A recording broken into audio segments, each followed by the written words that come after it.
Bienvenue pour ce second épisode de la seconde saison de Koksai Feel and Chill. Le concept de cette émission est simple, j'invite avec moi quelqu'un issu du monde de la recherche, et on papote pendant plus ou moins 1 heure. D'ailleurs, si vous appréciez le concept, n'hésitez pas à mettre un pouce bleu, à vous abonner et à partager la vidéo et la chaîne, ça nous fera très plaisir. Ce soir, je suis heureux de vous présenter Mathilde Mus. Tu es affiliée à l'Institut Jean-Nico et au laboratoire Evolution and Social Cognition, j'espère que je dis pas de bêtises. Et justement, c'est de cela que nous allons parler, d'évolution, de cognition sociale, et ce, au travers du prisme des politiques publiques environnementales. Mais avant de parler de tes recherches passionnantes, on va commencer par l'essentiel. Comment tu en es venu à faire de la recherche ? Ah là là, grande question où il faut que je retrace ma biographie.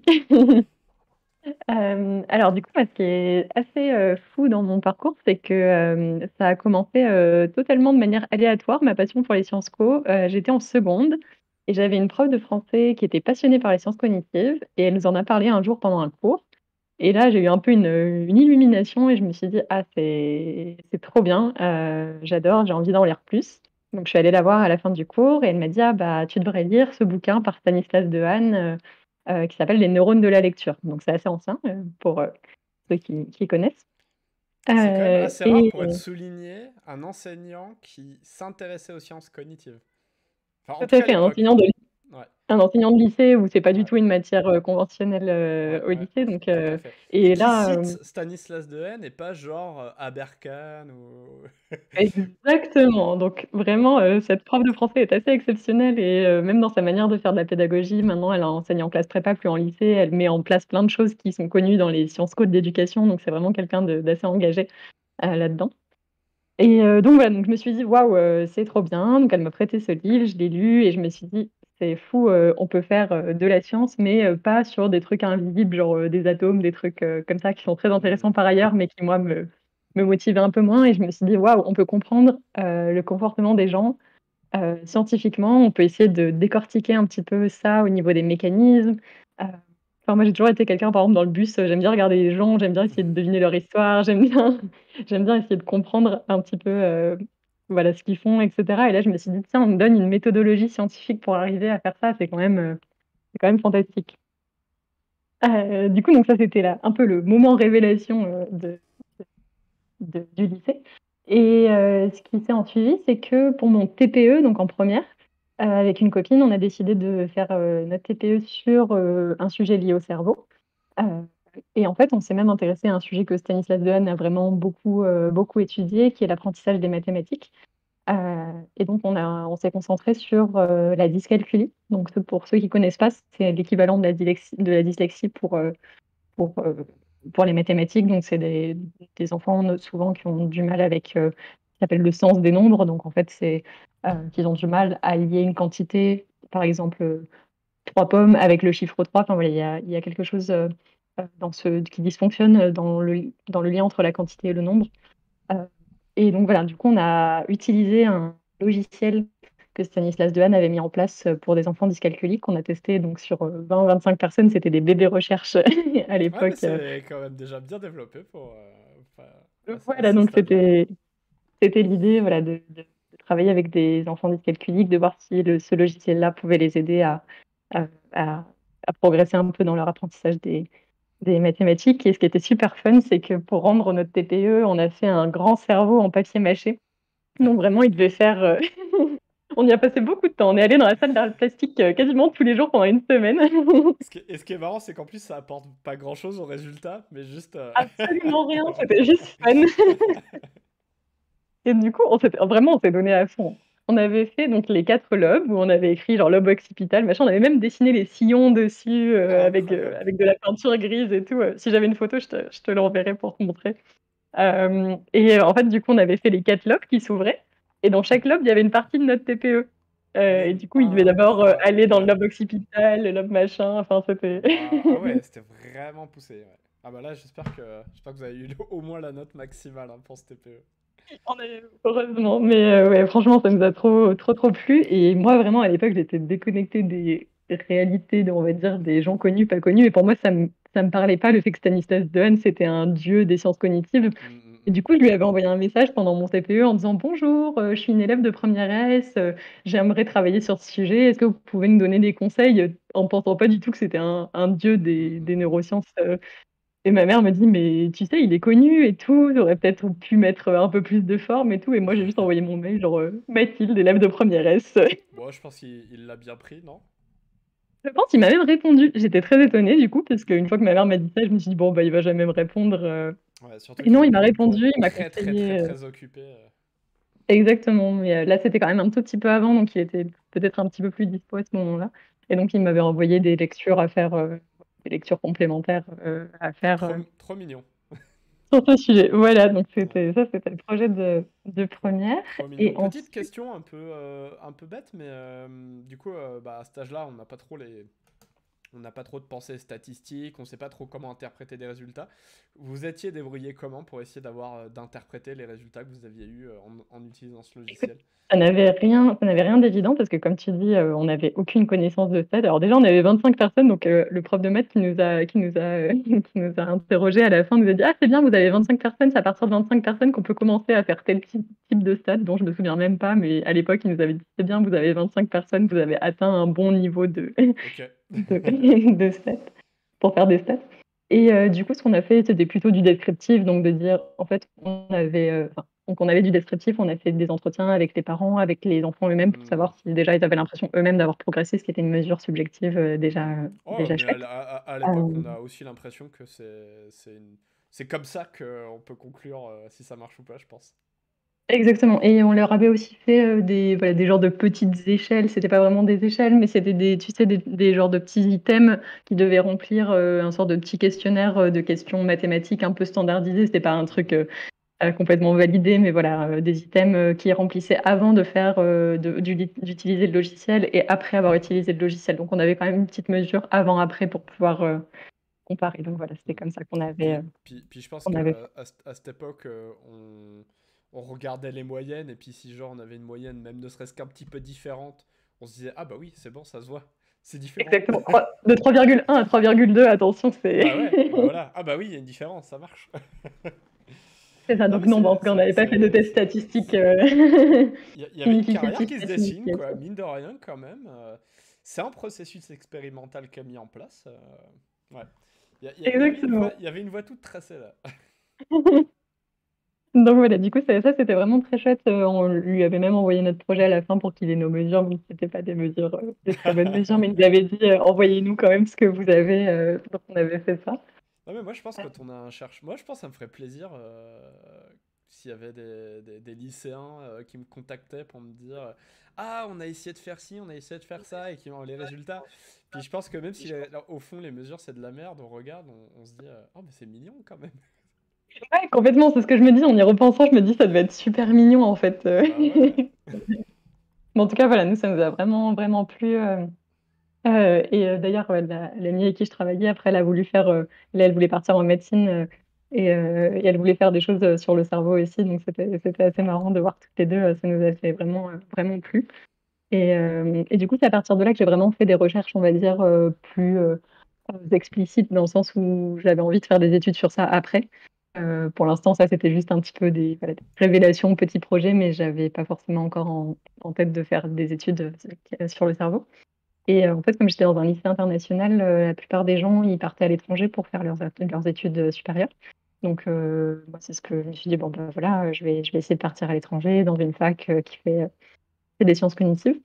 À l'époque, je faisais pas la différence entre sciences cognitives et neurosciences comme beaucoup de gens, je pense. J'y Donc pensais quand t'en parlais, je voulais te poser la question à un moment, mais t'as lu dans mon esprit. Mais oui, oui, ça c'est un classique, je pense. Ouais.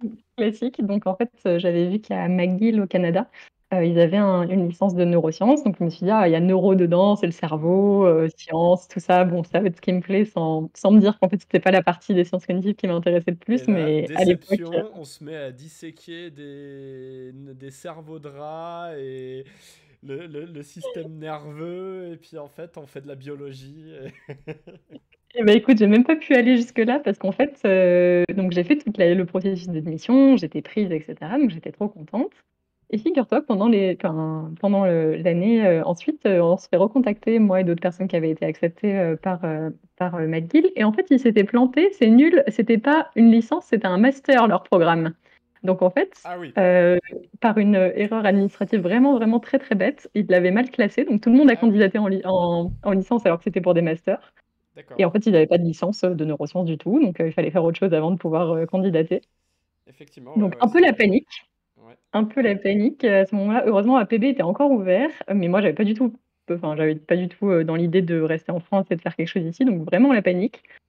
Et donc là, petite Mathilde de Terminal envoie un mail à Stanislas Dehaene, encore une fois sans savoir du tout s'il allait répondre ou pas, et dit: Bonjour, je suis un peu en galère parce que je voulais aller à McGill, mais c'est pas trop possible. J'aimerais faire des sciences cognitives, quid des options en France?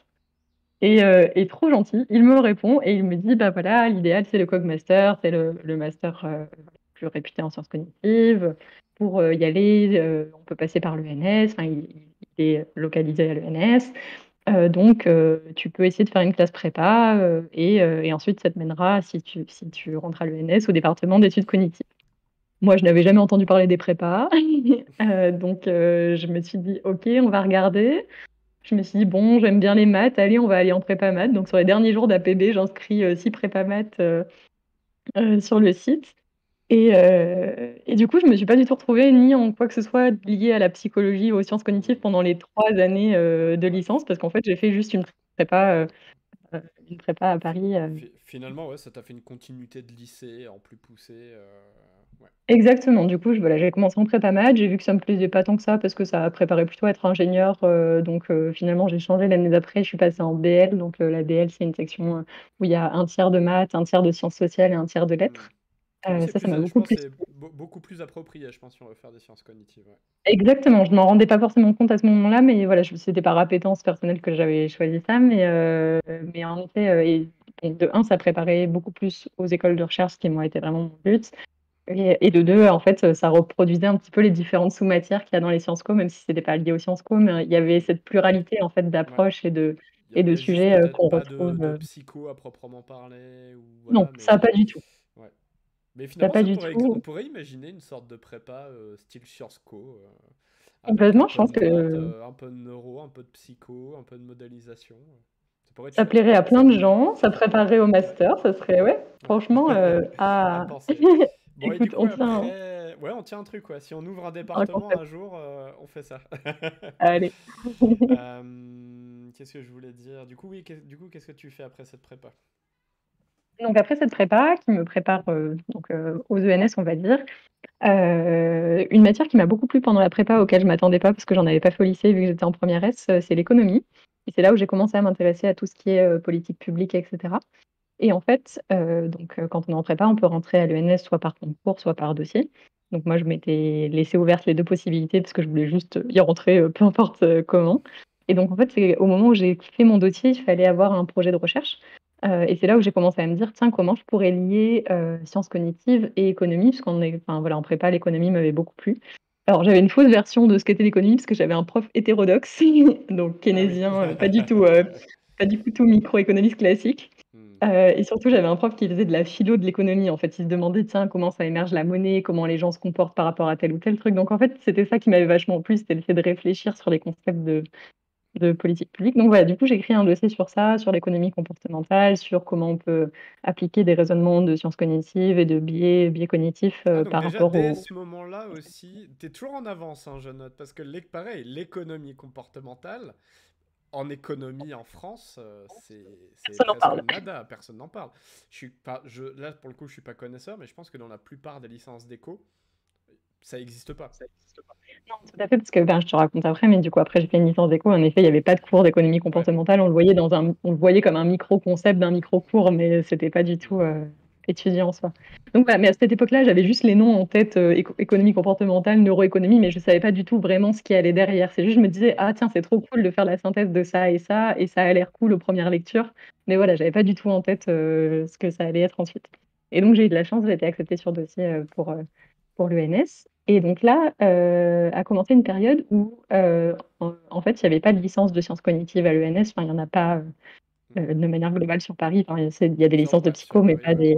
il y en a une Voilà. où c'est à Lyon, je crois. À Lyon, oui, c'est ça, c'est ce que. Oui, oui, c'est ça. Il me semble qu'il y a des personnes au Cogmaster qui ont fait ça. Ouais. Donc voilà, et du coup, comme il n'y avait pas de licence, on me permettait de suivre des cours du Cogmaster en mode les cours d'introduction, mais il fallait que je fasse une licence à côté. Et donc, je me suis dit, bah, comme j'ai aimé l'éco en prépa, on va faire une licence d'économie. Donc voilà, du coup, la première année, je faisais un peu des cours de Sciences Co le soir d'introduction, et la journée, je faisais des cours classiques. Là, pour le coup, d'économie, j'ai découvert l'économie classique, bien classique. Pas trop déçu? Un petit peu déçue, je me suis dit, bon, on va axer Sciences Co plutôt qu'économie. Parce que c'est bien un truc, surtout quand on attaque de la macroéconomie avec des modèles, c'est bien le genre de truc où on peut avoir l'impression que c'est déconnecté de l'humain. Et vu que toi, c'est ce Complètement. qui t'intéressait, le comportement humain tel qu'il est, je pense que ça devait être plutôt frustrant. Ça a été plutôt un choc, et là, je me suis dit, non, mais je veux pas juste faire des équations avec comme axiome, les gens prennent des décisions indépendamment les uns des autres, et on va considérer comme une boîte noire l'aspect décisionnel de l'économie. J'étais genre, non, ce n'est pas possible. C'est justement ça l'intérêt. Donc voilà, mais en tout cas, ce que ça m'a bien appris et que j'ai bien aimé dans cette année-là, c'était plutôt tout ce qui est, enfin, ce qui est vraiment super avec l'économie, c'est vraiment la rigueur de sa méthode, je trouve, en tout cas, et de la volonté de faire des expés. Ça, c'est depuis une dizaine, vingtaine d'années.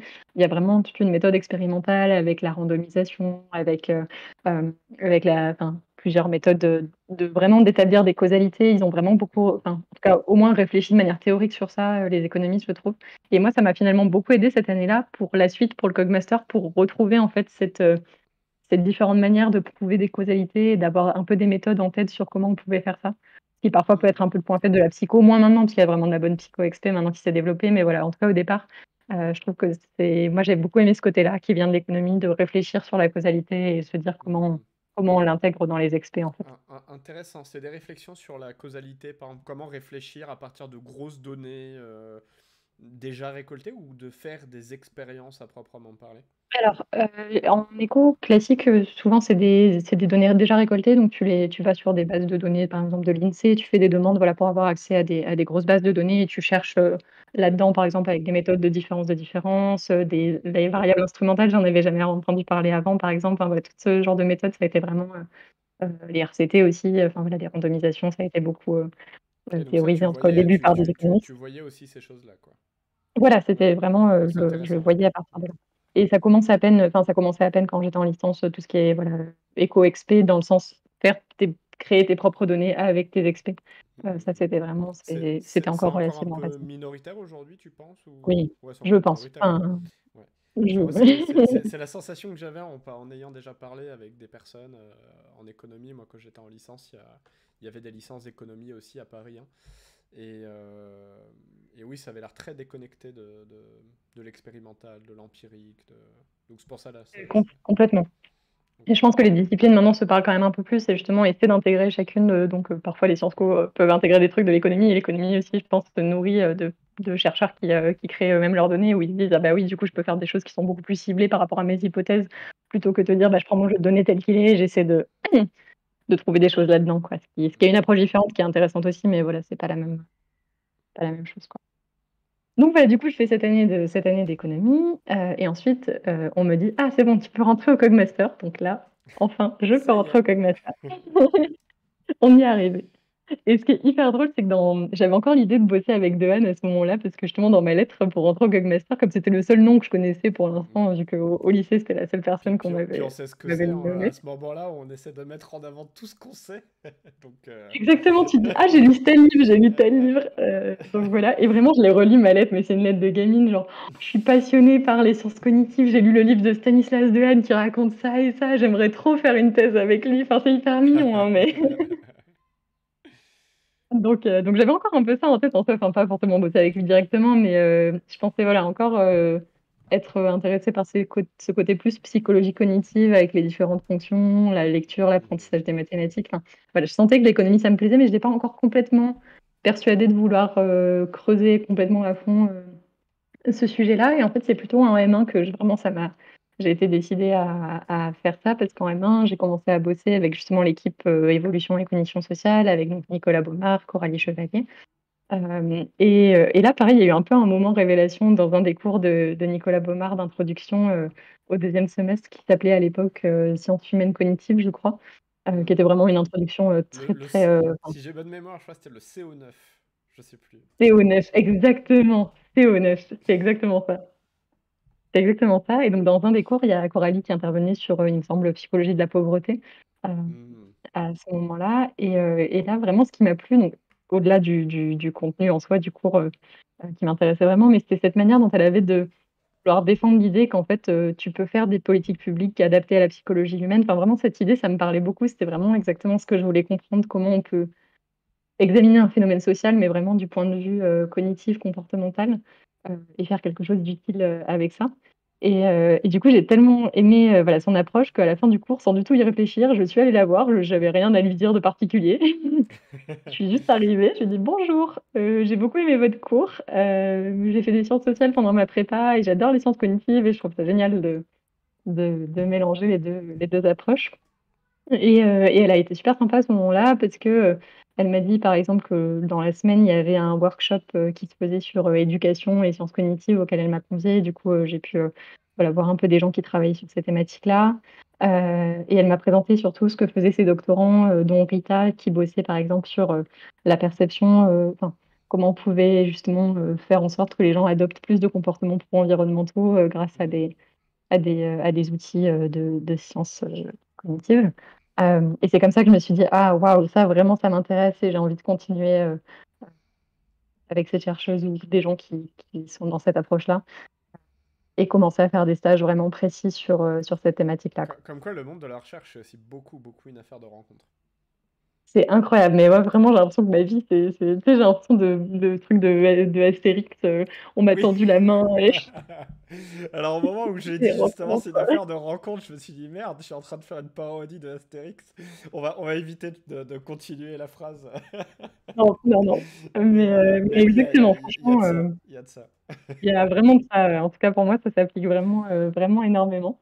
Et donc voilà, du coup, mon idole de Stanislas Dehaene est passée à Coralie Chevalier. Donc j'ai switché un peu mon idole. À une idole Et qui a donc, un peu plus de cheveux. tout à fait. Tu auras remarqué qu'il y a beaucoup de gens au Cogmaster qui sont chauves. Tout Parfois, on à dirait fait. qu'il y a Ouais, ouais, une bah justement, corrélation. avec des amis, on s'est dit que c'était sûrement un signe de progression intellectuelle.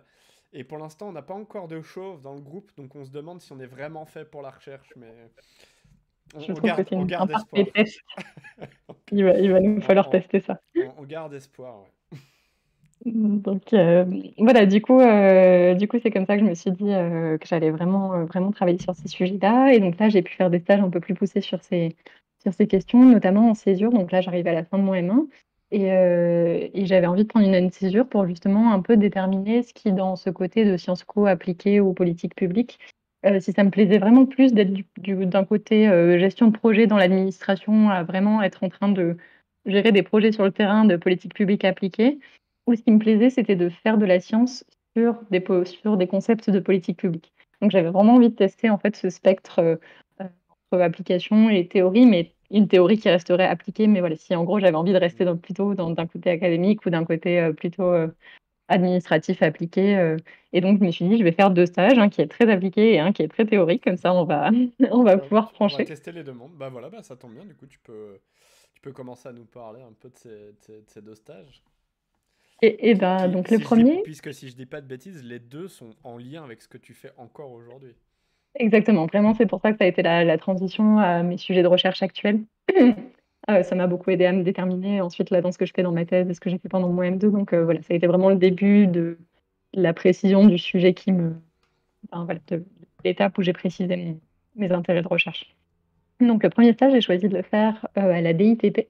Donc si Camille Lacléfie a déjà été interviewée par toi, les, les personnes auront déjà Un auront déjà aperçu de entendu la DITP. Mais tu peux en redire deux voilà. mots, hein. Il y en a peut-être qui n'auront pas Oui, suivi oui, oui. l'émission avec toi. La DITP, il y a des sigles partout dans l'administration française, mais ça veut dire Direction interministérielle de la transformation publique. Et en fait, donc c'est une entité administrative qui ne dépend pas d'un seul ministère, c'est interministériel, il travaille avec tous les ministères. Et dans la DITP, il y a une équipe de chercheurs, enfin, une équipe d'experts en sciences comportementales qui ont décidé justement d'apporter leur expertise sur des projets qui tiennent à cœur à différents ministères. Donc, il y avait par exemple un projet sur le sommeil des enfants, un projet sur comment prescrire moins d'antibiotiques et tout ça. Donc, vraiment des sujets très divers, des sujets environnementaux aussi, mais traités d'un point de vue comportemental. Donc, voilà, se dire comment on peut utiliser une approche comportementale pour répondre à ces questions euh, et mettre en place une méthode expérimentale efficace. Donc, c'est vraiment ça le credo, on va dire, de cette équipe qui agit dans l'administration. Et donc, j'ai pu faire un stage avec eux de 6 mois à temps plein. C'était juste avant le Covid, donc j'ai eu de la chance, j'ai pu le faire sur place, qui après n'était plus trop possible. Donc je travaillais avec une personne qui s'appelle Mariam Chamat, qui est quelqu'un qui a beaucoup œuvré pour faire en sorte que les Sciences Co soient reconnues dans l'administration et à montrer l'utilité finalement sociale que ça peut avoir et comment ça peut vraiment générer des types de politiques publiques qui sont différentes de celles classiques que l'économie ou d'autres sciences sociales ont plutôt mis en avant. Euh, donc là, voilà, ce que j'ai fait, c'était vraiment de la gestion de projet, c'est-à-dire vraiment essayer de faire un diagnostic au départ comportemental de quelles sont les barrières comportementales à l'adoption d'un certain comportement, par exemple. Enfin, voilà, pourquoi les médecins prescrivent-ils trop d'antibiotiques? Quels sont les freins? Donc vraiment d'un point de vue cognitif, qu'est-ce qui peut agir sur ça? Et ensuite, il y avait une phase d'élaboration d'une solution. Donc on dit, voilà, on connaît tel mécanisme en sciences cognitives qui peut aider à régler en partie ce, ce problème. Ensuite, il y a une phase de test où on implémente cette solution d'abord à petite échelle pour pouvoir la tester. Comme ça, si c'est pas efficace, ben, on arrête tout de suite et on la met pas à l'échelle alors que ça sert à rien. Et au contraire, si c'est efficace, on peut se dire, bon, bah voilà, on peut la mettre en place. Euh, et donc moi, j'ai eu la chance de voir 3 ou 4 projets voilà, dans toute leur phase. Ça, c'était vraiment intéressant. Et à côté de ça, je faisais aussi un peu de vulgarisation scientifique auprès de l'administration. Donc avec Camille Lacliffe, justement, on organisait des pas si on peut dire séminaires, mais des interventions en fait auprès des décideurs publics pour qu'ils connaissent un petit peu mieux ces thématiques, donc la thématique des biais cognitifs, la thématique de l'évolution, comment on peut réfléchir à base de données évolutionnaires en sciences, etc. Donc ça, c'était vraiment très, très formateur aussi. Camille appelait ça des mini-forums des sciences cognitives. Ça me paraît assez adapté. On appelait ça des capsules à l'époque, donc voilà, c'était des petites capsules temporelles d'une demi-journée où on exposait ça. Et c'était vraiment Et super parce que voilà, les gens qui assistaient à ça étaient réceptifs à ces approches? très réceptif. Moi, j'étais vraiment très étonnée. Je pensais qu'il y aurait beaucoup de résistance de la part de l'administration. Et en fait, bon, il y a aussi un biais de sélection où les gens qui viennent sont déjà des gens Oui, intéressés, certes, mais, évidemment. en tout cas, il y avait beaucoup de questions. Et surtout, ce qui était bien, c'est que comme c'est pas des chercheurs, c'est des questions différentes. C'est pas ah, est-ce que vous avez bien pensé à contrôler pour tel truc? C'est plutôt tiens, moi je travaille dans telle agence de l'eau au niveau régional. Est-ce que vous pensez que ce que vous dites, par exemple, d'un point de vue Hmm.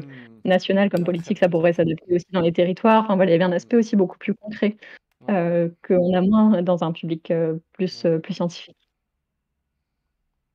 Effectivement, Mm. c'est un gros challenge parce que généralement, bah, ça veut dire, en fait, c'est des choses sur le moment où vous posez cette question, bah, vous en savez soit pas grand-chose parce que ça n'a jamais été testé ou...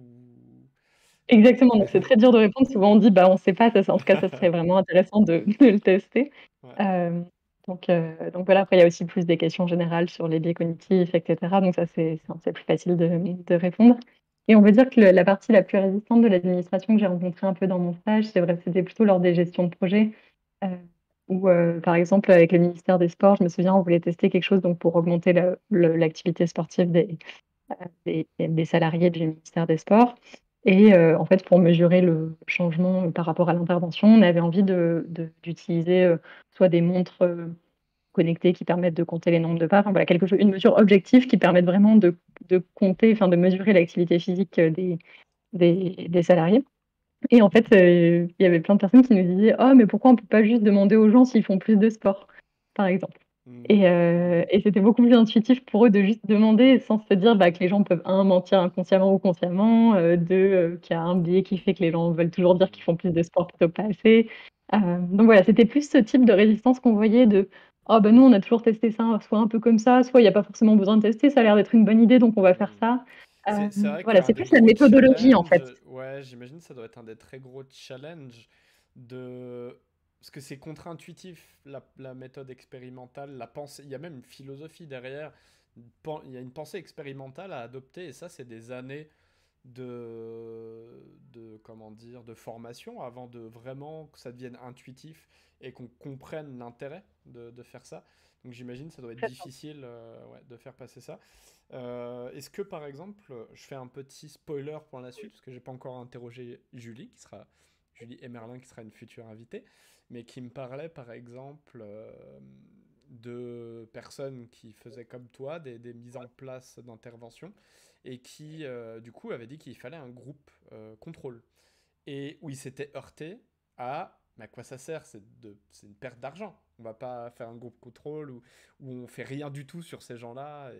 Est-ce que t'as déjà eu ce genre de problème, toi aussi? Alors, j'ai pas eu ça, mais par contre, je l'ai eu plus d'un point de vue éthique. Comment on fait si on a un groupe contrôle, ils vont pas avoir l'intervention, donc c'est pas juste. Donc c'était plutôt une critique un peu plus constructive. Je trouve que c'est là. Intéressant. Donc moi j'ai eu de la chance, les gens voyaient l'intérêt d'un groupe contrôle, mais c'était plus. Ok, top. Mais du coup, voilà, si on essaie de faire ça sur ces personnes et que ça fonctionne, il y en a la moitié qui l'auront pas eu. Donc voilà, du coup, souvent on a des interventions, par exemple, où on en met une en place en février et on met l'autre en place 6 mois après, ce qui fait que pendant 6 mois, les personnes n'ont pas l'intervention et on peut comparer. Et ensuite, les autres personnes auront quand même. Ouais, donc moi, c'était plus ça, en tout cas, dans mon expérience. Et t'as été obligé de faire des compromis, t'as l'impression, dans tes choix expérimentaux, dans tes mesures, Mm. où t'as réussi à Alors, faire passer l'intérêt de faire avec ce que tu proposais plutôt qu'avec des mesures un peu à l'arrache. moi, je trouve, alors, c'était pas moi qui prenais les décisions, moi, j'étais vraiment juste en stage, mais on va dire, l'équipe, je trouvais, devait faire beaucoup de compromis, et ça m'a beaucoup surpris. Et en même temps, en y réfléchissant après, je me disais, bah oui, de toute façon, vu que, enfin, il n'y a qu'une seule manière de faire avancer les choses, c'est d'être vraiment dedans, au cœur des réunions, et de discuter avec les gens qui vont mettre ça en place sur le terrain. Et on peut pas juste arriver avec nos gros sabots et dire, bah, c'est ça qu'il faut faire, et la science le dit, et voilà. Ça Et risquerait vraiment, de braquer les gens. exactement, ça serait contre-productif. Et c'est vrai que c'est très frustrant. Et moi, j'ai ressenti beaucoup cette frustration. Par exemple, on avait un projet justement sur le sommeil des enfants dont je parlais tout à l'heure avec le ministère de l'Éducation nationale. Et donc, c'était prévu qu'on teste l'intervention sur, alors, je ne sais plus exactement, mais de l'ordre de 200 écoles euh, pour avoir une puissance Ah, attends, statistique je qui sais pas soit. ce qui vient de se passer, on vient de perdre ton son. Je ne t'entends plus. Ah, tu m'entends? Alors, on va faire une mini pause, on va voir ce qui s'est passé. Je Tu vais voir dans m'entends? les réglages Alors, de Discord. Regarde de ton côté aussi, hein, si ça vient pas de ouais, toi. Ça a été très soudain. Ouais, c'est bon. Le son là, est revenu. Ouais, c'est revenu? ouais, le son est revenu. Bah, Ouais. J'ai juste été dans les trucs de Discord, j'ai switché sur un autre son, j'ai remis sur les écouteurs et puis voilà, c'est revenu. Bon, ok, alors, je pense qu'il faut pas chercher à comprendre des fois. Donc allez. tu m'as Vas-y, tu entendu peux. jusqu'où du coup? T'avais ta dernière phrase, c'était oui, tu parlais de l'intervention que tu menais avec le ministère de l'Éducation nationale sur le sommeil des enfants. Et là, tu Voilà, allais expliquer un peu. Donc le voilà, on en problème. était là, ouais. Donc, ok. Et donc voilà, donc je me souviens plus du nombre exact, mais on devait tester l'intervention sur environ 200 écoles, parce que pour avoir une puissance statistique suffisante, il fallait que ce soit à peu près ça. Euh, et donc on était parti sur ça, tout le monde était d'accord, les mois avancent, etc. Et puis là, le ministère, un jour, enfin quelqu'un du ministère nous dit, ah bah finalement, ça va pas être possible, ça sera que 50 écoles. Bon, ça devrait être suffisant, hein, c'est déjà bien 50. Hmm. Donc voilà. Et du jour au lendemain, du coup, on est passé d'un projet sur 200 écoles, sur 200 écoles à un projet sur 50 écoles. Et là, c'était très dur parce qu'on leur a dit, mais en fait, 50, juste, on verra pas l'effet qu'on veut observer. C'est pas du tout qu'on a envie de dépenser de l'argent inutilement, c'est vraiment que on a un test qui nous dit on pourra rien observer qui soit ou dont on puisse tirer de conclusion, quoi. Donc vraiment, Et c'est ça, faire problématique. comprendre l'idée de puissance statistique, ça peut être compliqué. Déjà, bon, on va pas dénigrer, mais déjà, ça peut être déjà même compliqué pour certains chercheurs old school. Euh, voilà, d'où certaines crises de reproductibilité des résultats. Voilà, on va pas être trop médisant. Mais déjà, rien que là, c'est dur. Je pense que dans ton cadre, expliquer pourquoi, parce que si tu te contentes de dire oui, mais on n'aura pas cette puissance statistique, je pense que d'un point de vue intuitif, ça fait pas sens. Ils doivent se dire bah oui, mais sur 50 écoles, tu vas voir s'il y a un truc ou pas. Point. Exactement, en fait, il y a vraiment une psychologie intuitive des nombres qui se met en place en se disant, bon, bah, 50, c'est déjà gros, en fait, enfin, c'est un gros nombre, pourquoi il y aurait besoin de 50? Et en fait, de vraiment comprendre l'idée que tu as fait un calcul qui t'a dit, selon certains paramètres, à partir de combien tu pouvais tester, en dessous de combien tu pouvais pas observer quelque chose. C'est vrai que c'est tout à fait pas évident. Donc voilà, je mets pas du tout la faute sur ces personnages. Je pense que en fait, j'en parlais beaucoup avec des amis autour de moi. Je pense que dans la formation des décideurs publics, ce serait vraiment intéressant d'avoir justement des modules scientifiques qui puissent apporter ces notions-là, sans rentrer dans les détails forcément, mais juste avoir voilà, des paramètres en fait, de base de méthodologie expérimentale. Complètement. Et Bah, ça revient à ce qu'on disait tout le monde. avec la pandémie, on a encore plus vu cette nécessité, je pense.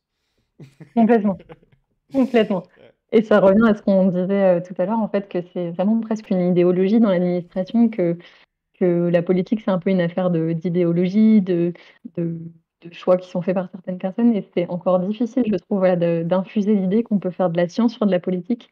Et moi, quand je dis à des gens que je travaille voilà, sur de la psychologie politique, c'est pas toujours intuitif pour les gens de comprendre que c'est intéressant de faire de la science sur des sujets politiques.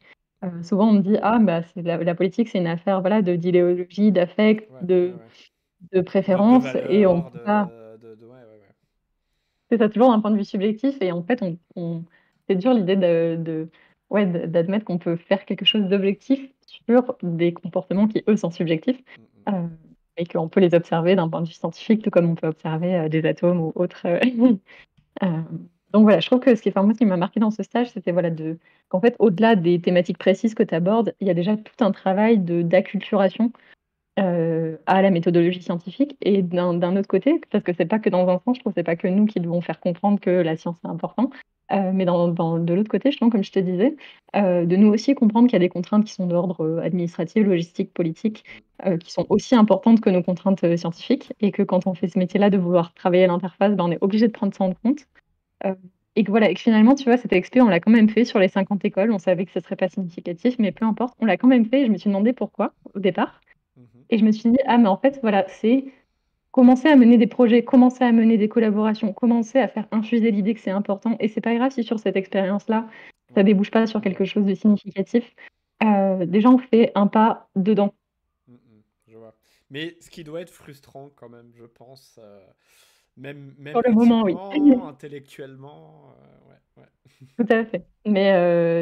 Mais voilà, à côté de ça, c'était compensé par d'autres projets qui, eux, avançaient, plutôt bien, plus facilement. Donc voilà, aussi comme il y a cette équipe vraiment, ils sont impressionnants parce qu'ils sont très peu et ils ont, quinzaine de projets, qu'ils gèrent. Donc voilà, c'est assez impressionnant de les voir, se battre un peu sur tous les fronts, pour faire avancer ça. Donc voilà, je trouve que depuis qu'ils ont lancé ça, ça a déjà beaucoup évolué. Ils font des webinaires où il y a vraiment beaucoup de participants parce que ça intéresse beaucoup, en fait, ces sujets. Donc ça, c'est aussi important de souligner que ça intéresse, et qu'il y a un public qui est réceptif sur Mhm. ces sujets. Et donc tout ça, ça t'a mené à ton projet d'aujourd'hui, ton projet doctoral. Donc, Alors pas directement, du pas coup. tout à fait. Bah vas-y, Parce explique-moi. que donc, après je suis partie, donc ça c'était mon premier stage de césure, tu te souviens? Donc le très Ouais, appliqué et voilà. ensuite, Il j'ai y en voulu avait un faire plus celui qui était théorique ou plus plus académique peut-être, on théorique. va dire. Exactement, plus académique, on va dire. Donc là, je suis partie au Danemark et c'est là où j'ai commencé justement à mettre un nom justement psychologie politique sur ce qui me plaisait. Et en fait, je suis allée faire un stage avec un chercheur danois, qui lui est dans un département de sciences politiques. Donc c'est la première fois que je faisais un stage qui n'était pas en sciences cognitives. J'étais dans un département de sciences politiques pour travailler avec un chercheur qui faisait de la psychologie évolutionnaire, donc le fait d'appliquer des concepts de l'évolution, à à la psycho. Heu, donc voilà, lui, c'était, au lieu d'être dans une équipe qui réfléchit à des concepts de politique dans un département de Sciences Co, j'étais dans un département de sciences politiques, avec quelqu'un qui, me disait: «Tiens, ça peut être intéressant de faire intervenir la psychologie humaine, dans l'équation». Donc c'était vraiment intéressant pour moi parce que voilà, j'ai vu un fonctionnement de département qui n'était pas celui, auquel je suis habituée. Et donc ce chercheur, il bossait particulièrement quand j'y suis allée, sur les théories du complot. Et moi, à ce moment-là, je savais déjà que les thématiques environnementales m'intéressaient. J'avais fait, à l'ENS une mineure, en environnement. Enfin voilà, c'est des sujets auxquels, dans ma vie, quotidienne, qui m'ont toujours, intéressée. Donc vraiment l'aspect environnement, il vient vraiment d'un engagement citoyen. Il vient pas, Mhm. que d'un plaisir Que d'un intellectuel. intérêt Enfin voilà, intellectuel. Ouais, ouais. voilà Donc, exactement, il vient donc vraiment tu as aussi, essayé, donc du coup, ouais, t'as essayé de mêler à la fois tes valeurs exactement, et ton engagement exactement. de citoyenne C'est et ça, tes c'est intérêts en termes de tout passion, à fait. voilà, ce qui t'intéressait, la recherche. Exactement et du coup, ce chercheur était vraiment sympa parce qu'il m'a permis de travailler. Il me dit: «Bah, alors on n'a qu'à travailler sur les théories du complot de l'environnement, sur le sujet environnemental».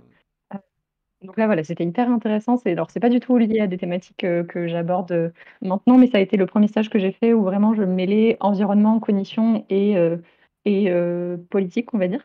C'est Euh, pas... Non, c'est pas Michael Bank Peterson par hasard. c'est Ah si, c'est Michael Bank lui. Ah Peterson. d'accord, ok. C'est Parce lui. que là, tu resserrais de plus en plus les thématiques et je commençais à me dire, bah ça peut être que lui. Exactement. Et D'accord, ok. cet homme est Ah, fantastique. il est Ce incroyable. chercheur Ouais. est Il est très fou. actif lui aussi Vraiment. d'ailleurs sur Twitter. Il est très Ouais. actif. Pendant la pandémie, il a été hyper actif aussi avec le gouvernement danois. Enfin, il a fait Extrêmement vraiment beaucoup de choses. rigoureux, ses travaux sont super. Il a l'air aussi hyper sympa. Donc, Exactement. Ce il gars est coche trop toutes les sympa. cases. Ouais, il coche Et vraiment toutes les vraiment, cases. après avoir travaillé 6 mois avec lui, je me suis dit, c'est un dieu. C'est un dieu parce que Ouais, il t'es fait bien 30 tombé 000 avec choses. lui. T'es bien tombé, ouais. Il fait plein de projets différents, mais il a toujours du temps pour toi. Il est toujours très à l'écoute et il fait plein de projets vraiment différents. C'est fou. Ce gars, il va faire des retraites de méditation tous les ans Incroyable. euh, Je savais pas.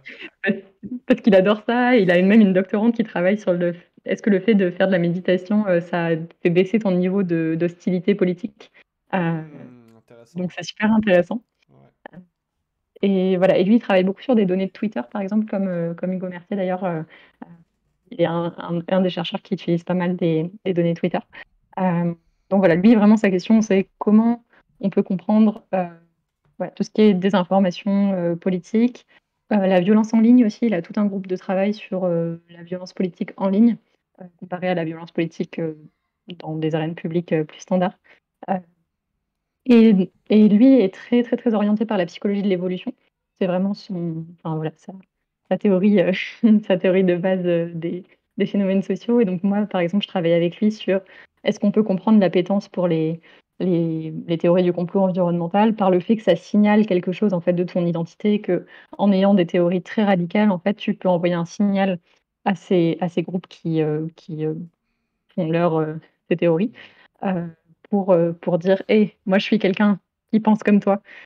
Et en fait, plus tu es radical, plus ton signal il est fort. Et c'est très contre-intuitif comme idée si tu te dis bon, plus tu es radical, plus tu vas te couper de plein de personnes. Et en fait, c'est exactement ça qui fait que ton signal est fort. C'est que comme tu vas te couper de plein d'autres personnes qui vont se dire ah, mais lui, il est vraiment fou, il est vraiment radical, je n'aime pas son idée, ça va être un signal très très fort et très très clair en fait de ton appartenance Ah, politique ou ouais. autre sociale. Euh, donc voilà, nous on a essayé de tester cette théorie. Parce que je connais des données qui montrent qu'en général, ceux qui ont des théories assez extrêmes en termes de théorie du complot, ou qui ont juste un enfin, j'allais dire mindset, mais une pensée complotiste assez forte, en général, ils sont un peu plus bas que la moyenne des autres gens en termes d'appartenance. Enfin, ils ont moins de proches. Ils ont même souvent un peu moins de bien-être aussi, si on mesure leur bien-être. Tout à Mais, fait. mais du coup, tu penses, enfin, Un d'après ce genre que de tu as pu trade-off. faire, ouais, bah du coup effectivement comme tu disais, je pense en général les proches vivent pas très bien forcément, comme il y a pu y avoir pendant la pandémie. Je pense que les gens qui sont devenus Exactement. extrêmement anti-vax et qui se sont radicalisés dans une forme de complotisme très fort, je pense ils ont pu se couper de certains de leurs proches. Mais est-ce que tu penses, enfin du coup l'idée de cette théorie là dont tu parlais, c'est qu'ils vont retrouver par ce biais-là une autre communauté ou enfin c'est quoi l'idée derrière en fait Oui, alors voilà, soit ils vont la retrouver, enfin voilà, là nous on essayait juste de comprendre si est-ce que ça marche d'avoir des théories extrêmes qui fonctionnent comme un signal d'appartenance. Nous c'était Ouais. déjà simplement ça, parce que si déjà ça marche pas, bah, ça Oui, va pas effectivement. pouvoir avoir Bon, du l'effet coup, est-ce que ça marche? escompté. Alors nous, c'est la première étude empirique sur ce sujet, donc nous, on n'a pas trouvé d'effet significatif, ce qui ne D'accord. veut pas dire forcément qu'il n'existe pas, mais en tout cas, nous, on n'en a pas trouvé.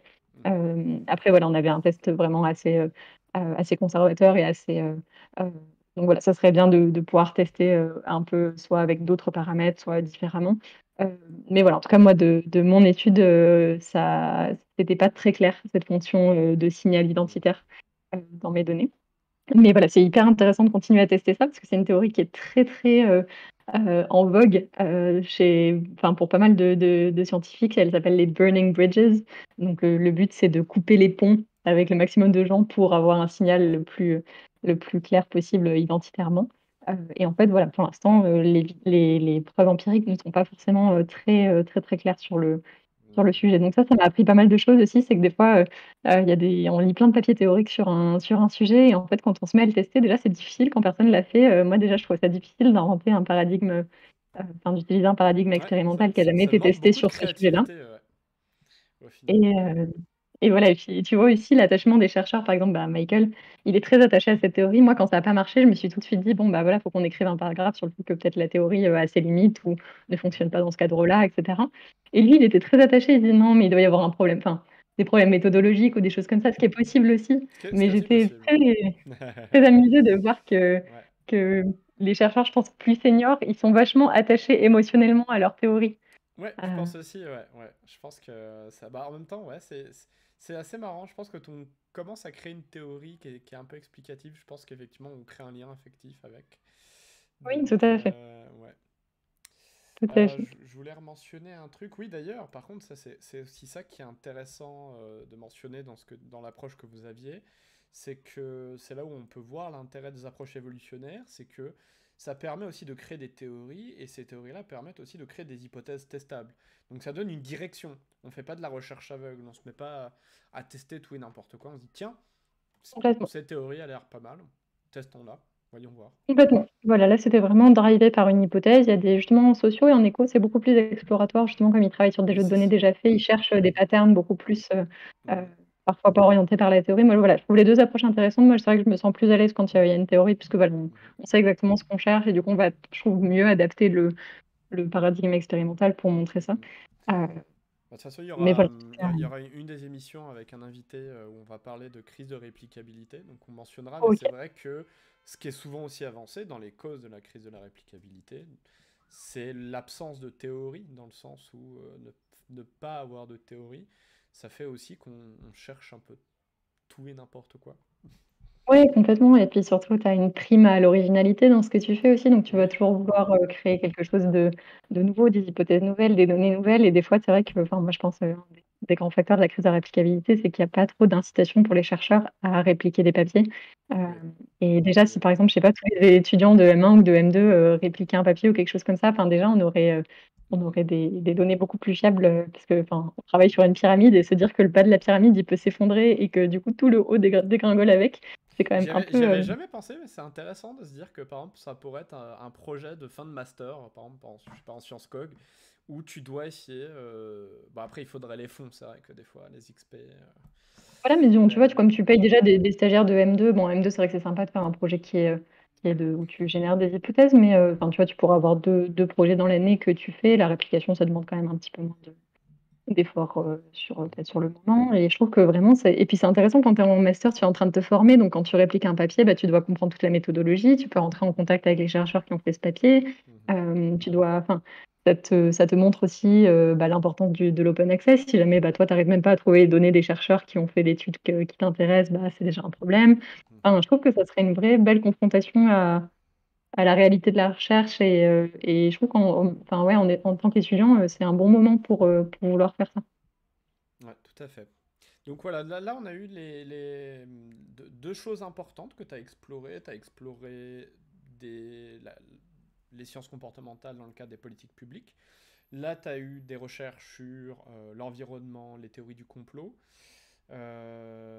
Comment ça va et du coup maintenant, comment ça s'est passé pour arriver à ton projet actuel? Et est-ce que tu peux nous en donner, voilà, tu peux expliquer un peu qu'est-ce que tu fais concrètement Oui, bien en ce sûr. moment? Et bah, du coup, j'ai mixé en fait les deux approches que j'ai eues pendant ma césure. Maintenant, je travaille encore dans l'académique, mais sur un véritable objet de politique publique. Donc finalement, j'ai essayé de faire un peu une synthèse, Le une meilleur des synthèse de deux ces deux mondes. mondes. Exactement.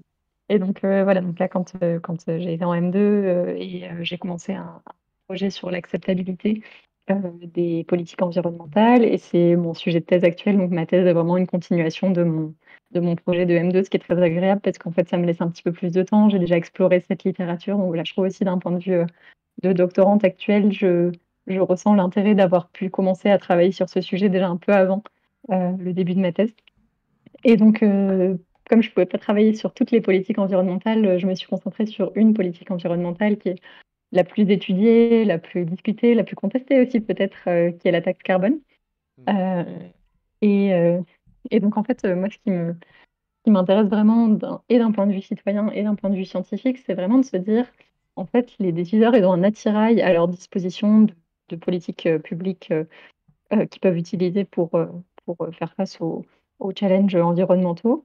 Et les économistes ont beaucoup écrit là-dessus. Voilà, on peut mettre en place une taxe carbone, on peut mettre en place de la réglementation, on peut mettre en place des systèmes de quotas d'émissions.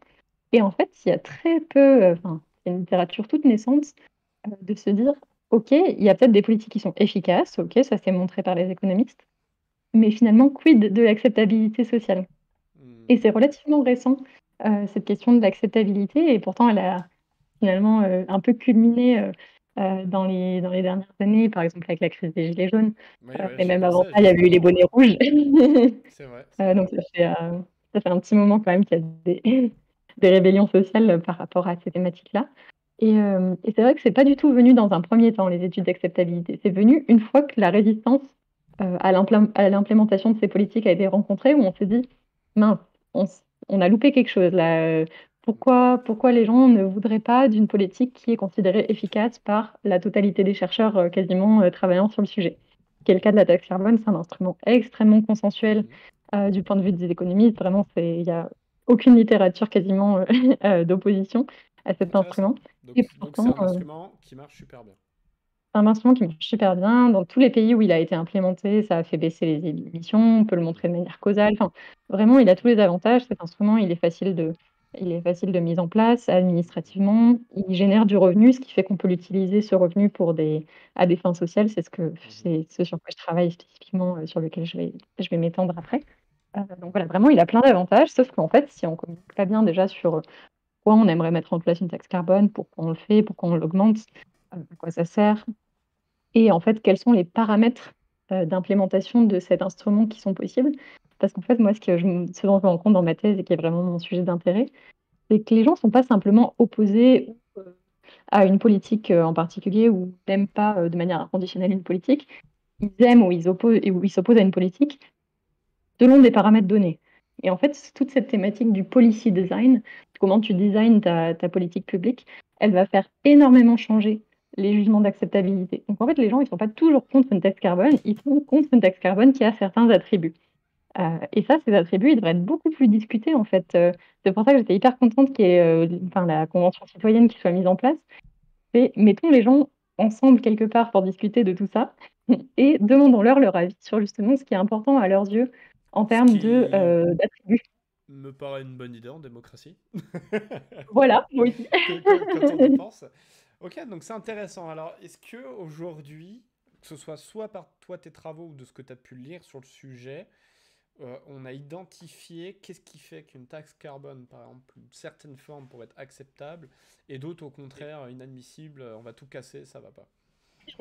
Oui, tout à fait. Donc voilà, la taxe carbone, ce qui est bien, c'est pour ça que je me suis concentrée sur ce sujet en premier lieu, c'est qu'il y a beaucoup de littérature dessus, contrairement à tout ce qui est réglementation, quotas d'émissions, qui sont ensuite des sujets que je vais peut-être traiter dans le restant de ma thèse, mais pour l'instant, j'ai pris le sujet un peu le plus balisé.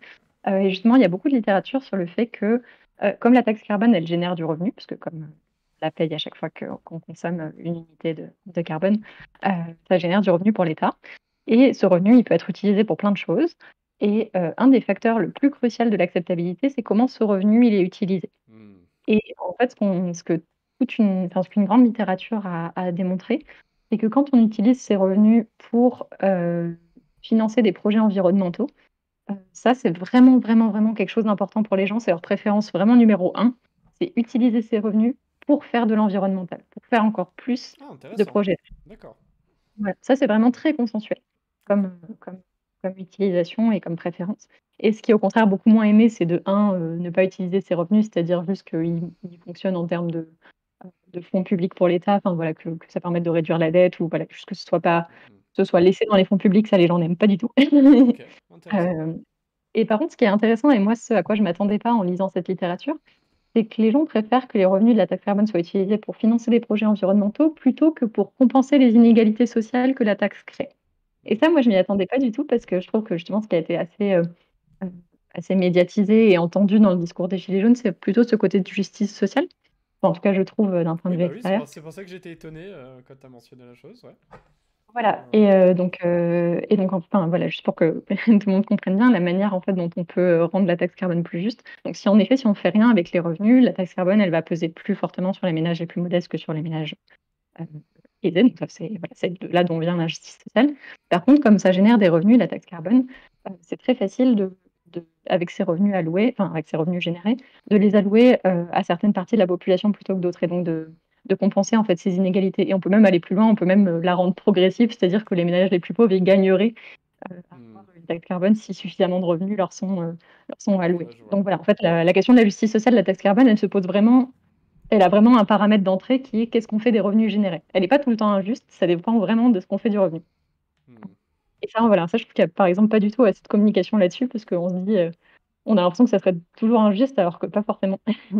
Mais voilà, en tout cas, il y a moi, le premier sujet, mon premier projet de ma thèse, ça a été d'expliquer en fait cette préférence très très forte pour utiliser les revenus de la taxe carbone pour l'environnement, et du coup essayer de comprendre pourquoi dans une moindre mesure on aime on aime plus ça que faire de la redistribution par exemple.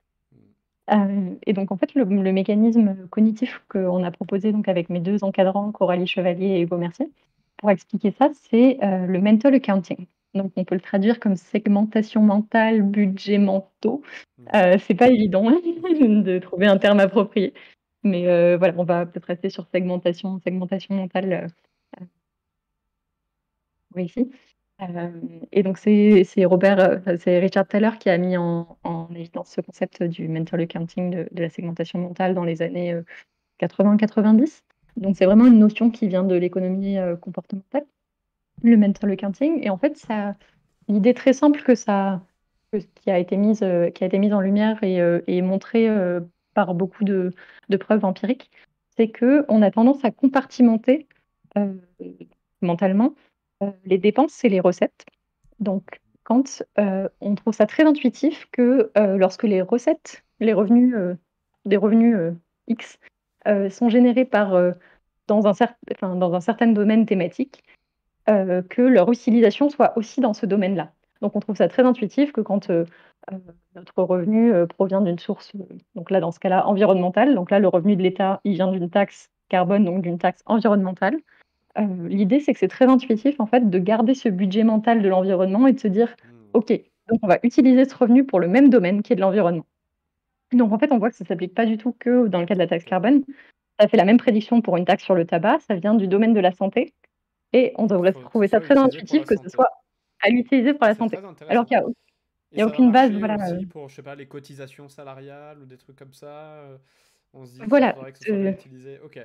On n'aimerait pas naturellement l'idée que on mélangerait tout dans un grand pot et puis ensuite on se débrouille avec pour déposer exactement. Alors que c'est peut-être plutôt la manière la plus simple administrativement et la plus peut-être efficace du point de vue de l'État, parce qu'en fait, comme tu sais pas vraiment, quand tu es un gouvernement, tu sais pas exactement quel besoin de dépenses tu vas avoir, bah, c'est mieux de tout mettre dans un pot commun et de dire bah là cette année il y a des besoins dans ça, ça et ça, donc on est flexible, on fait ça. Mais en fait, pour l'esprit humain, c'est assez dérangeant de pas voir la continuité thématique entre d'où vient l'argent et où va l'argent. Et voilà, ça a été vraiment très démontré d'un point de vue au niveau du budget individuel des ménages.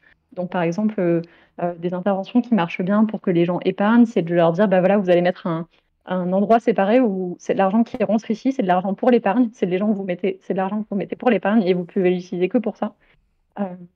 Pareil, il y a des études qui ont montré que quand on a des sources de revenus qui viennent pas du travail, mais qui viennent parce qu'on a gagné de l'argent quelque part ou par un jeu ou autre, on va plutôt avoir tendance à utiliser cet argent pour des choses qui ne sont pas des devoirs, pour des loisirs, alors que l'argent qui vient plutôt du travail, on va avoir tendance à l'utiliser pour les choses essentielles.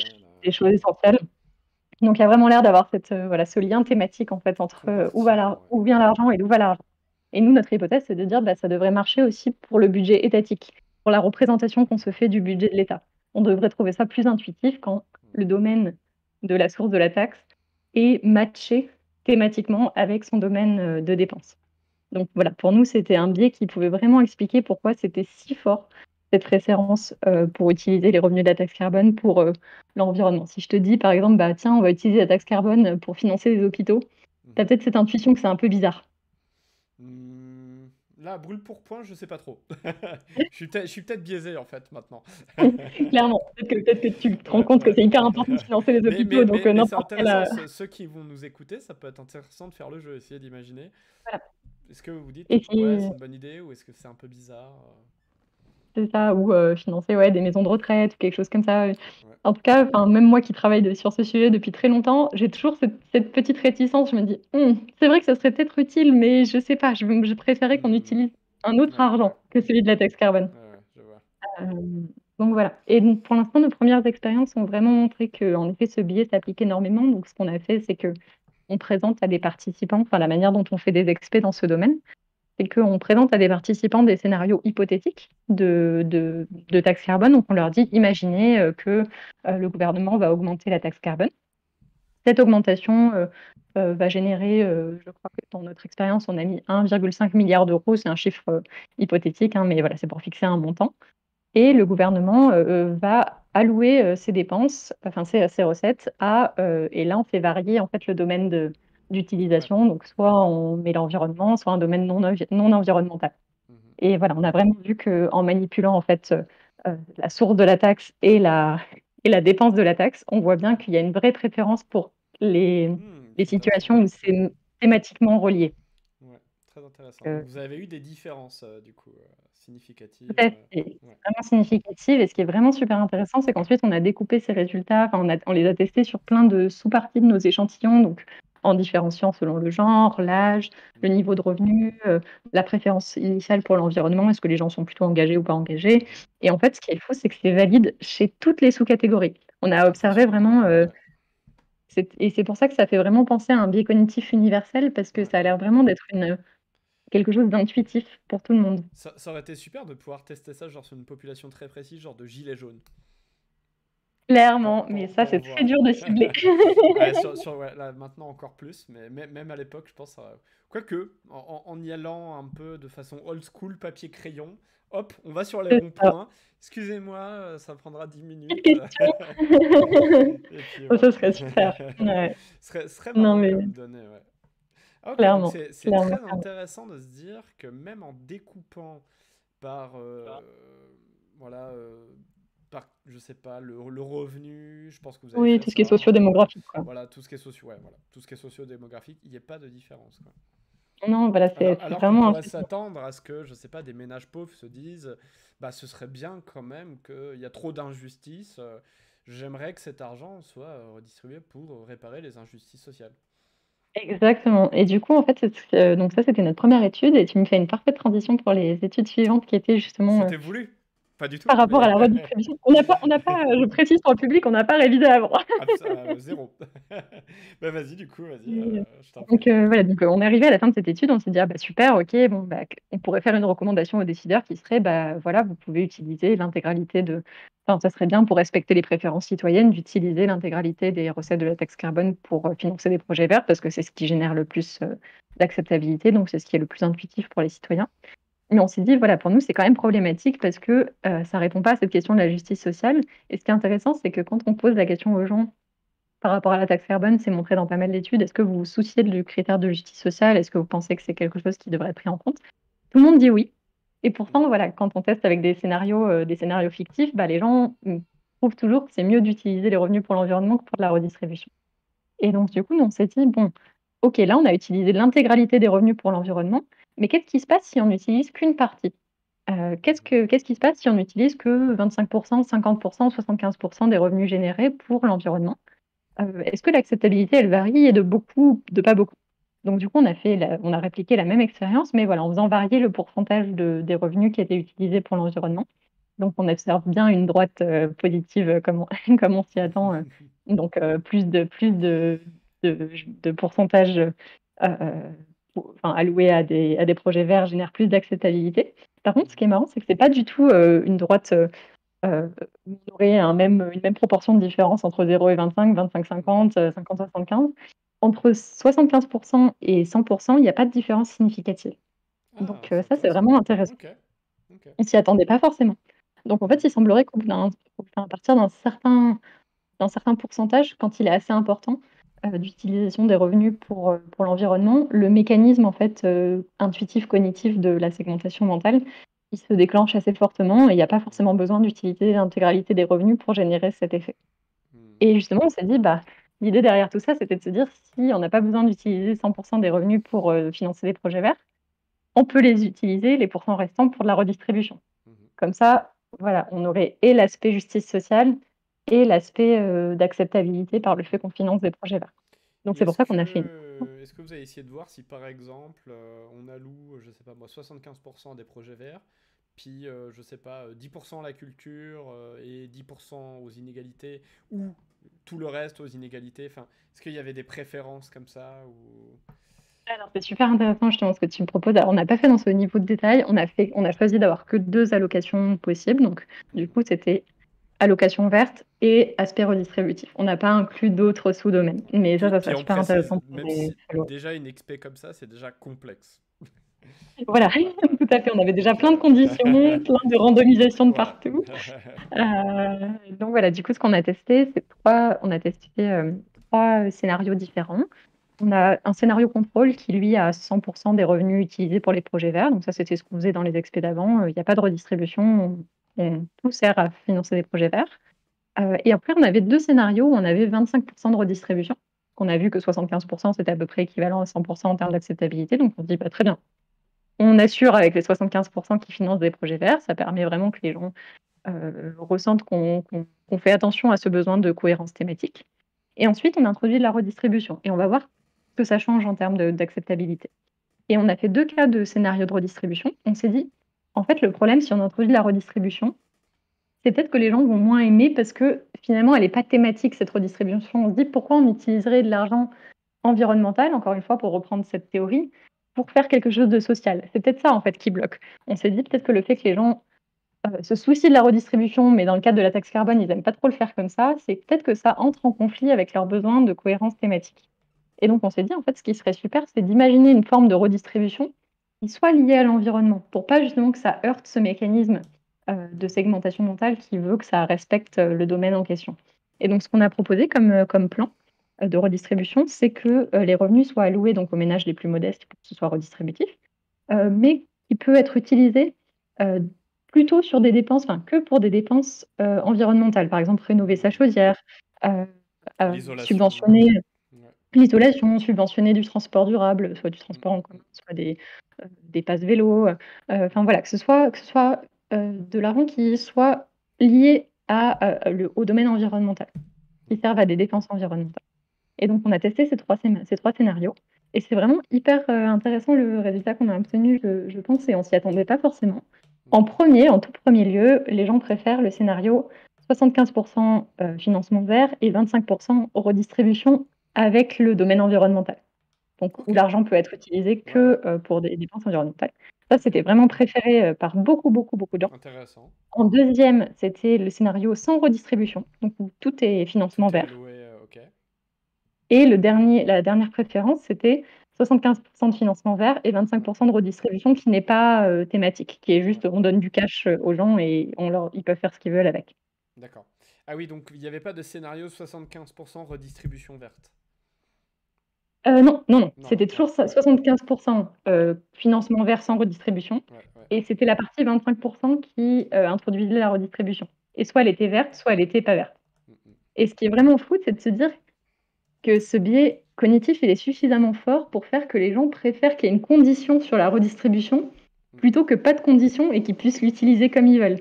Et même les ménages les plus modestes dans notre échantillon étaient pour avoir, ils disaient préférer le scénario avec Ouais, condition. ouais, c'est Donc même les hyper gens qui devraient surprenant. recevoir l'aide, ils préféraient ça. Je trouvais ça incroyable comme résultat. C'est d'autant plus contre-intuitif parce je pense que quand on entend ça, on pense à, je sais pas, à des gens qu'on connaît et on se dit, mais je suis pas sûr qu'ils diraient ça, les gens que je connais. Donc, ouais, fascinant. Comme quoi, ouais, des fois. C'est intéressant Et, aussi de noter que des fois, même, on est surpris par. On a beau faire des hypothèses parfois précises ou parfois un peu juste avec une direction, on précise pas trop. Et on se retrouve surpris par les résultats qu'on obtient. en fait, nous, ce qui nous a surpris, donc ça, on l'avait prédit, la différence entre redistribution verte et redistribution non Ouais. verte, De justement toute par façon, ce ça, biais-là. C'est contre-intuitif, mais c'était déjà un truc un peu acquis, en plus, après ce que j'avais compris. Enfin, voilà. Il y voilà, avait ça, des voilà, bonnes raisons de s'y c'était. attendre. Il y avait des raisons de s'y attendre, même si voilà, d'un point de vue de l'opinion, c'est relativement contre-intuitif. Par contre, ce à quoi on ne s'attendait pas, c'est le résultat par rapport au scénario contrôle de 100% du financement vert. Parce que là, ce qui est vraiment fou, c'est de se dire, en fait, selon comment, justement, c'est ce que je disais au départ, selon comment on implémente cette redistribution, selon quelles caractéristiques on lui donne, eh ben, on obtient un résultat d'acceptabilité qui est complètement différent. Il y en a un qui se trouve en termes de préférence au-dessus du scénario contrôle et l'autre qui se retrouve en dessous du scénario contrôle. Alors que dans les deux cas, on parle de redistribution. Donc voilà, je trouve que ça met vraiment le doigt sur le fait que les paramètres sont hyper importants et je trouve qu'on a beaucoup tendance à se dire, oui, les paramètres d'une politique, c'est de la logistique, c'est bon, bah, les décideurs, ils choisiront des paramètres et puis voilà. Alors qu'en fait, ça conduit à des vraies différences et c'est des vrais débats d'idées en fait. Ça veut pas du tout dire la même chose, une redistribution verte et une redistribution sans condition. Enfin, voilà, je trouve qu'on devrait accorder plus de poids en fait à ces choses-là. Et ça montre que nos intuitions, qui sont quand même les mécanismes qui permettent nos intuitions du quotidien, sont quand même des instruments géniaux pour la vie de tous les jours. Mais comme quoi, pour prendre ce genre de décisions complexes, c'est vite limité parce que là, comme on peut le voir, c'est assez contre-intuitif pour que si on avait à prendre ces décisions à l'aveugle, bah en fait, on ferait peut-être le mauvais choix. Des mauvais choix d'ailleurs de ce genre ont déjà été faits. Donc c'est Complètement. la Donc preuve. Ouais. c'est Voilà, c'est vraiment important de tester. Nous, pour te donner une idée, on a testé sur un peu plus de 1000 personnes chaque expérience. Donc, chaque fois, on avait voilà, un échantillon de 1200 personnes à peu près sur lesquelles on testait. Donc, voilà, on commence quand même à être sur des gros échantillons en termes de puissance. Donc, et on a pris chaque fois des échantillons représentatifs de la population pour pas qu'il y ait de biais, justement, Mhm. d'échantillonnage. Euh, donc, voilà, et c'est vrai que moi, je me dis, en fait, pour chaque sujet, ce serait super d'avoir des mini-conventions où on demande aux gens justement de réfléchir à ces sujets, d'exprimer leurs préférences. Après, voilà, les politiques sont toujours maîtres de choisir de ne pas respecter ces préférences s'ils ont voilà, des arguments qui disent bah, nous, d'un point de vue politique, ou d'un point de vue stratégique, ou d'un point de vue je sais pas quoi, on ne veut pas le prendre en compte. Mais en fait, pour l'instant, il n'y a même pas les données sur ces Ouais. préférences. Et c'est Et, vraiment ça que j'essaie de et construire dans ma thèse. ça viendrait inclure la science dans le processus démocratique, parce que concrètement, ce qu'on ferait, c'est quand même demander aux gens ce qu'ils veulent, ce qui est un peu la base, je pense, d'une démocratie. En plus, avec ces données, eh ben, on peut faire des analyses. Donc, Complètement. ouais. Exactement. Donc voilà, c'est vraiment l'idée de tout ça. Et là, voilà, je t'ai parlé de la taxe carbone et c'est déjà voilà, pas plus étudié que les autres types de politiques parce que ça a eu de la résonance médiatique, on va dire. Je pense que c'est pour ça que ça a été pas mal étudié. Mais par exemple, sur la réglementation ou les quotas d'émissions, il n'y a vraiment rien. Et il y a un article là, qui est sorti récemment en disant bah, justement, on a des données sur l'opinion publique par rapport à la taxe carbone, mais qu'est-ce qu'on fait des autres politiques qui doivent toujours être utilisées en fait en combiné? On n'utilise jamais une seule politique, donc en fait c'est hyper crucial d'avoir aussi des données sur les autres types Ouais. de, Ouais. euh, de politiques environnementales qui sont mises en place. Donc voilà, moi j'espère pouvoir toucher du doigt un peu ça dans d'autres projets, mais c'est pas facile parce qu'on part de rien. Donc, Ouais, toujours compliqué. Il nous reste, on va prendre encore, je dirais, 5-10 minutes. Donc tu peux nous parler, soit continuer un peu ces projets-là, nous expliquer un peu ça a donné lieu à publication, écriture d'un papier. Tu peux parler aussi pour continuer dans cette thématique, d'un projet auquel tu penses, pour essayer d'explorer, d'aller soit aller un peu plus loin, ou des projets connexes. Donc c'est toi qui vois, parle-nous d'un truc qui te fait bien vibrer sur ces trucs-là, voilà. eh ben, écoute, du coup, moi, ce qui m'intéressait dans ce papier, c'était vraiment, enfin voilà, dans ce sujet, donc, qui a donné lieu à un papier qui est en train d'être reviewé Yeah, par d'autres. bravo. Ce qui m'a beaucoup plu en fait dans ce projet, c'est que je me suis dit, bon voilà, il y a à la fois une composante scientifique et psychologique vraiment très forte. Donc voilà, le mental accounting, ça avait été étudié dans d'autres circonstances par rapport à d'autres sujets. Donc là, voilà, en faire quelque chose qui peut aider l'implémentation d'une politique publique, c'était vraiment ça que je trouvais intéressant.